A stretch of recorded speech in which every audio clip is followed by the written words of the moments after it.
Hi, this is Officer O'Neill.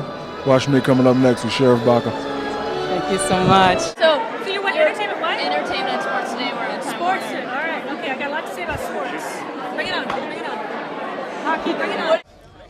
Hi, I'm Sugar Ray Leonard, 6-time world boxing champion, and you should watch Entertainment and Sports Today, the A-Team. Hey, good eye.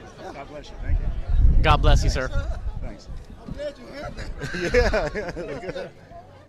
Hey, this is Cedric Sabalos, former NBA All-Star and Slam Dunk champion. Next up is Entertainment and Sports Today. My name's Danny Trejo, and this is Entertainment and Sports Today. Thank you so much. I'll see you at the gym.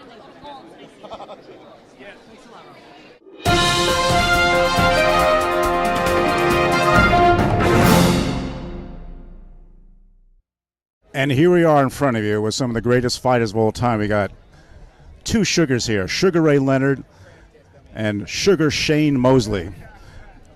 Sugar Ray Leonard, 6-time world champion. And I think Sugar Shane, at least the 3-time world champion. And we have a comedian there. That's Tommy Davidson there. Here at the Sugar Ray Leonard Foundation. Santa Monica Pier, we got Oscar De La Hoya, Sugar Ray Leonard, and Iron Mike Tyson, all in Santa Monica, California, for a wonderful tribute that benefits Sugar Ray Leonard's Foundation. Stay tuned. What would you say was your toughest opponent and the best day in your life? My toughest opponent, Tommy Hearns, who is here, without question, my toughest fight. And what's the second question? Your greatest day. How would you describe your greatest day?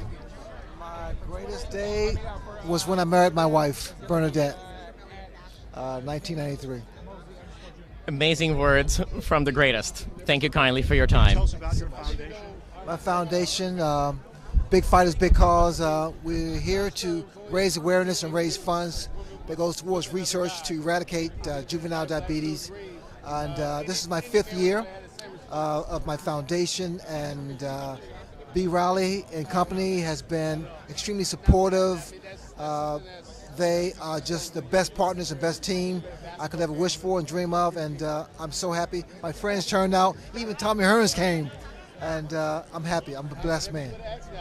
True gentleman of the ring, and in my lifetime, I don't say this to patronize you, but one of the most ferocious hitters. And you're talking about a man genuinely fearing another man because of awesome power.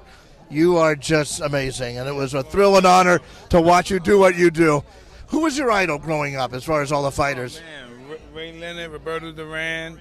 Muhammad wasn't fighting when I was I was real young. He stopped fighting in '78, I believe. I was just a 12-year-old boy. I wasn't involved with fighting. I got fighting just after he retired. But definitely Roberto Duran and Sugar Ray Leonard, those guys, Tommy Hearns, Hagler, Gustavo Baez, Salvador Sanchez, Wilfredo Gomez. You know, wow, there was a great Matthew Saad Muhammad. There was a lot of great fighters, and when I was coming up, they were fabulous. You know, they're the kind of guys when you see them, you never forget them. Absolutely right. And you're a resident of Las Vegas. I just wanted to bring you up to date if you don't know. They're putting George Foreman in the Nevada Boxing Hall of Fame, I think the first Saturday night of August 9th. And I believe I'll be there as well. That's great. It'll be a fantastic event. And you've really done, you're a vegetarian now. You stopped eating meat, and you've really cleaned up your diet. Is that right? I try. I tried. And how's your one-man show doing? Is that going around the world? I'm getting ready to do a European tour. Congratulations. That's been a big hit for you. Yeah, I'm very grateful. Thank you. And the movie career, anything else coming up with some films coming out? We have a couple of movies coming up and a couple of bids coming up, and I'm just here ready to go. That's terrific. And I wish you the best of luck, and thank you for coming out and supporting your friend Sugar Ray Leonard, a true gentleman of the ring, Mike Tyson. What do you think about Mikey Garcia? Very, very talented. Oh, man, forget it. The future of boxing. Tell me about that. Why? He's just great. And that's just who he is. He's one of those special fighters that come along once in a long, long time. Very grateful. Never in a million years I thought I'd win one of those. I don't know. That's a huge honor. Yes, it's a huge honor to me as well. Melanie Murphy with Entertainment and Sports Today. We're here live on the red carpet with some of the biggest names in sports. We're here at the Sports Spectacular, again, with some of the biggest names in sports. Thank you. Growing up, who inspired you? I got a lot of inspiration from a lot of different people. My first things first, my mom, just the way she really conducted and handled me and my brother in such a great way. So I think the opportunity to just look at her and say, hey, this is what I need to do, not to be famous or be a great sports guy, but just to be a model citizen and try to go about life in the right way. And then secondly, if you want to go basketball, Stanford, George Gervin was my guy. If you want to go basketball, if you want to go baseball, Reggie Jackson was my guy. You know, there's Hank Aaron in baseball. There's a lot of people who really made me say, hey, let's do this thing the right way and put ourselves in a position, put myself in a position, if I do have a chance to be successful, to do it the right way. Thank you. Melanie Murphy, we're with Entertainment Sports today. So what brings you out this evening? Well, what brings me out, the big event, Cedars-Sinai, you know, the beautiful work that they're doing in the community, and I am getting honored. So it's a privilege for me to be here. I'm humbled by it. Great. Who was your hero growing up?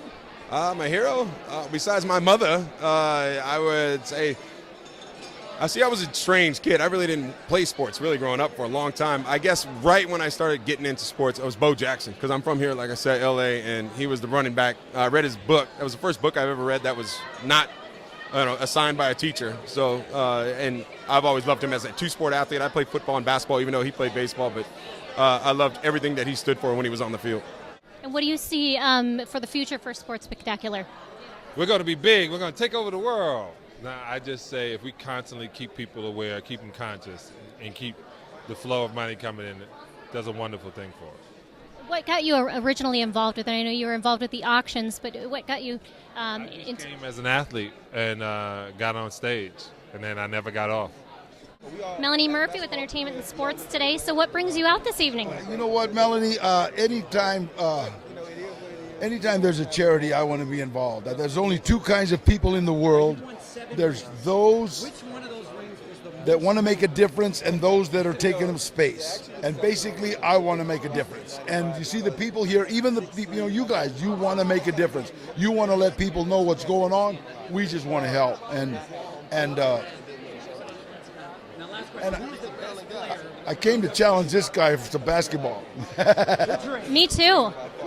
So you have a great story growing up, and your whole life story, it just really inspires a lot of people. Who inspired you growing up? Well, first of all, it's like you never give up, and it's like God didn't make junk. And you find yourself like in trouble and stuff. It's like find a mentor, find somebody that can help, school counselors, anything, man, and just say, hey, I need some help, and people will help you. And what do you tell your kids when they tell you they want to do what you do, or they want to do this or that? What kind of advice do you give them?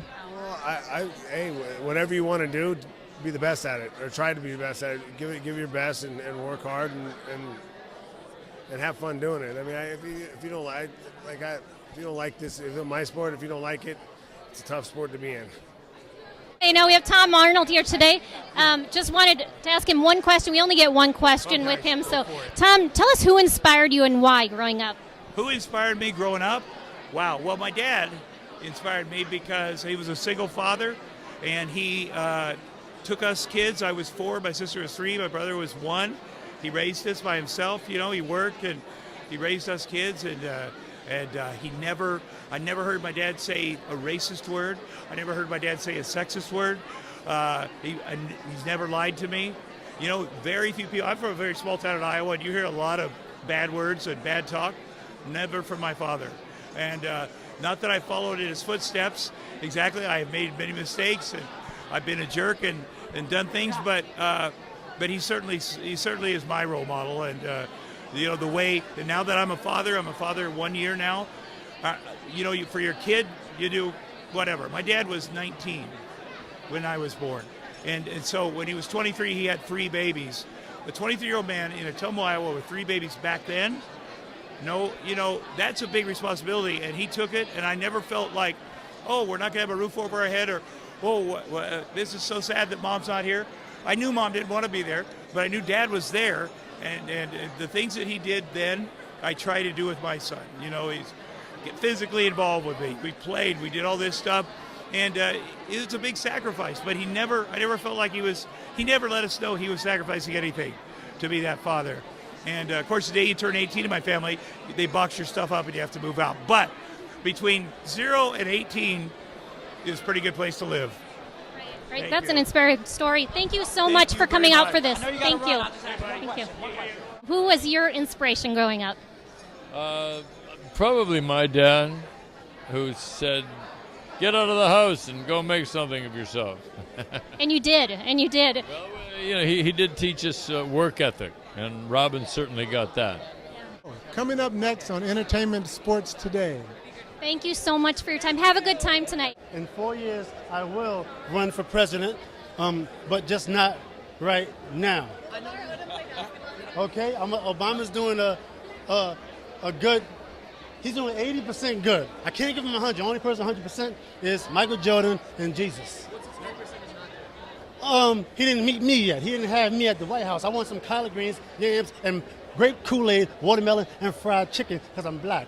All right, that's what I want at the White House. Okay, and I want to like just play basketball with loud music. I want ratchet music in the White House. Ratchet music. And I'm gonna invite I don't know, Lamar's my buddy, but he might play baseball, soccer, I don't know. But I'm gonna invite Bush. And me and Bush is gonna do a rap together. Me and George Bush is gonna do a ratchet song. Can you give me a preview of the rap? I'll make a beat. You do the rap. Ready? Tap that. Yeah. Tap it, George Bush. Right? So we're gonna play ratchet music at the White House, and I'm gonna invite Mitt Romney and George Bush. And there you have it from Century Plaza Hotel, Sports Spectacular. Good night.